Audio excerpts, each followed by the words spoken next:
Hey guys, Sean C. Phillips here. My review of the Cabin Fever remake or reboot. Yes, there is a new Cabin Fever film, a remake. If you guys didn't know, I just watched it now on video on demand. So I watched it off of Time Warner on demand, but it should be on all the cable on demands or iTunes or all that kind of stuff. Just search that if you guys are interested in seeing this. Now, the movie is a total 100% remake, script for script. There's some things changed. I'm going to talk about that. So there is going to be some spoilers in here. But if you've seen the original Cabin Fever film, you've seen this movie. So the spoilers are really only spoiling if you have not seen the original. So if you haven't seen the original one and you don't want to kind of hear me kind of talk about the differences and my opinions about all this and why this was made and everything, then don't watch this yet. And until after you've seen it, or or if you really just don't want to hear anything about what happens in this one. But essentially, though, like I said, this is a total remake from Eli Roth's script. Here's what they changed to this. The original story, though, was about a group of friends who go out to the cabin in the middle of the woods, and there is a sickness going around, like a flesh-eating virus kind of thing, that is, spreading around and basically making everybody rot, and he's falling apart, and their skin coming off. And this one up the ante with that a little bit with the gore by making it like really gross to the scenes and things like that. But essentially, though, the whole thing about making this a shot for shot, not really shot for shot, but taking it with, like I said, the exact same script, and it felt like a Fugazi movie. It was almost like watching the original movie through like an alternate reality, or through like beer goggles, or through some kind of like, or seeing like a group of like a troupe going and like making their own reenactment of the original movie. And that's what it felt like. It felt like this crazy Fugazi remake reenactment of the original, because like I said, it was all the same script. The things they changed in here, though, was they kind of had one thing they talked about where the one guy's like, oh, I hate being out here and not having good cell service. And that was in the original a little bit, but now they start talking about, oh, that means no World of Warcraft and I can't play my games. It's going to be a bit of a difficult thing for me to try and get through that. So that was the main thing. That was really the main thing they changed, was that. And they changed some of the deaths, the way people died a little bit, like the details around it, like one person like who had one of the things happen to them in the bathtub, they kind of really up that a bit more and things like that. It was basically like upping the ante with the gore and things like that.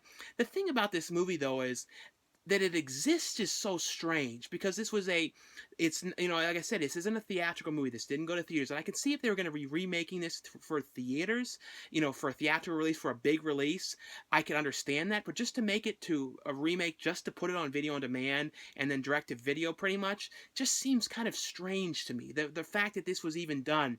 The movie, though, is setting up for a sequel, which I guess they may do. I don't know. And the sequel would actually probably be more interesting than this, because it would be a whole different thing. Because the second sequel, really, as you guys know, I actually kind of liked it, but it never was really finished. And Ty West had all kinds of creative problems with that. So it would actually be kind of interesting to see an actual sequel more to it.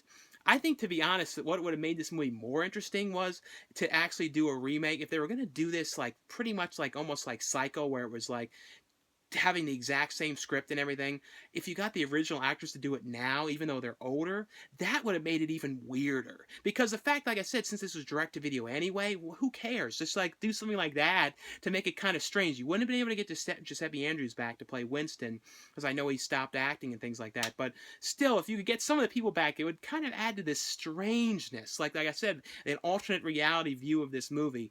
But essentially, though, like I said, it's the exact same script, the exact same things happening. A couple little things changed with the order of things and the some of the ways they did things. Like Deputy Winston, it was originally played by Giuseppe Andrews, the one who's like, yeah, party man.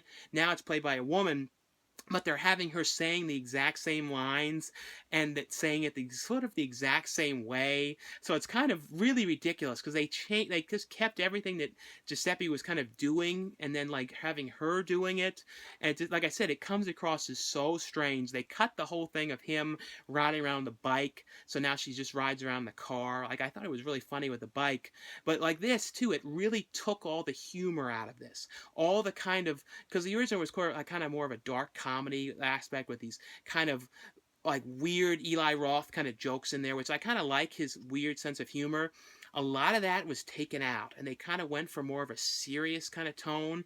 And I found myself with some of this like bored with it, and it was kind of like, oh yeah, this is going to happen. Oh yeah, this is when you kind of, because it was so to the, like I said, to the original, when nothing was changed. It was like there was nothing new to experience here except a couple little details they changed around, and a lot of the casting was not as good. Like the people in the shopkeeper, he had like they had no personality compared to the original people they had, who were really interesting actors. And then the one really old guy who ran the shop, they changed him to this like younger guy, and he was really inappropriate, the kind of stuff he said in the original one, and his really inappropriate stuff he said had like a big payoff to like what he said. It said at one point there was really inappropriate, offensive thing, and then it comes at the end, it was like, oh, that was what he was talking about. There was like all that was taken out, all those weird dark comedy elements and all those weird kind of over the top jokey things were taken out. They still had the pancakes thing, but it didn't work as well, and the kid wasn't doing kung fu, and he was wearing this kind of sort of paper rabbit mask the entire time. The acting wasn't bad here. It really wasn't terrible. The guy who played Eli Roth's role, though, really looked like he was reading off a piece of paper. It was something strange going on there, and some of the people had this look on their face like they were like felt weird about doing this, because it was, like I said, the same script with a couple things changed around. This is one of those movies, though, I would love to hear you guys, your take on this. If you guys watch this, I would love to hear what you guys think about this, what you took away from this whole thing. And like I said, I just don't see the reason that this movie exists. I don't see the reason why this was ever made, because first of all, the original is not that old. It came out in 2003. It's really not that old. And the fact that, like, when you remake a movie, when you remake something like Hills Have Eyes, and you stick to pretty much the same kind of idea, but not the same script. It's like different things happening, different lines, and you kind of add to it, just like the Texas Chainsaw Massacre remake, which was another really well done remake. Like I said, the Hills Have Eyes remake was a really well done remake. When they add aspects to it, it's not on the same script and kind of gives you a whole new experience, and it kind of is a movie that, it's not better than the original, but it's still a cool movie. And a lot of there's been some remakes that have really been good. This, on the other hand, really was not very good at all. It wasn't, on a filmmaking standpoint, poorly done. It was well shot. Most of the acting was pretty decent, and I thought that the director did a good job with doing what he was doing, but just came across as so peculiar and so why are they doing this? It was just like when they did the Gus Van Sant did the Psycho remake, when it was shot for shot, line for line, even was timed to the same kind of cuts and everything. It was totally mimicked, and it was one of those things that kind of people have now kind of buried away, like, why did they do that? And I feel like this movie is going to be like something like that, that's going to be kind of buried away. And it'd be interesting to hear what people think who have never seen the original and just come into this movie, what they're going to think. And I don't think people are going to like this movie if they've never seen the original one and just see this. I don't think they're going to think this was a great movie, because a lot of the cool aspects of the original one, like the old school throwbacks with like the lighting, when the dog was attacking, they put it in the red effect, and some of the kind of weird kind of aspects to that are all missing here. And even the stuff when they're telling the story, the campfire story, they don't even show the stuff at the bowling alley. They don't even bother filming that. And that was a really creepy sequence. They didn't even do that. It was like almost like there were certain things they kind of cheaped out on doing because they didn't want to do it.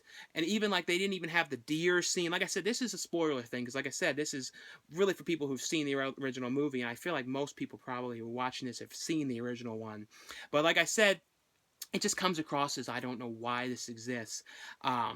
Would I ever watch it again? I really don't know. Like the original movie, I've watched a lot. I watched that I think I saw it like twice in theaters. I've watched it a number of times on DVD and Blu-ray. Like I said, I really love the original movie, and I like Eli Roth's movie. I kind of wonder now if we're going to see this happen with like Hostel and things like that. And I kind of say, please don't, because I liked Hostel. And the thing is, if they're going to remake it, to be honest, I kind of would rather Eli Roth have just remade it. And like if he was going to really do this, or Eli Roth would go and make an actual real sequel, a real sequel to it, the way he would do it. I think that would have been made a little bit more sense here than doing this. It was kind of reminding me too a little bit of like Return of the Living Dead 2.